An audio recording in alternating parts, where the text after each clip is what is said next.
What's your name? Ako po si Ian Japet Tobias Caro.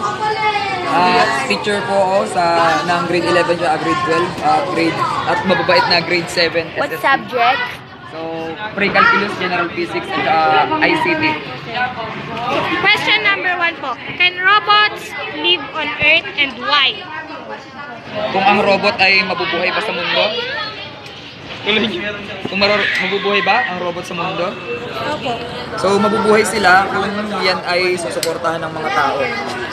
Kahit na sila ay meron silang way of thinking, still control pa rin naman kasi sila ng tao. So, it depends dun sa mga tao. Question number 2 po.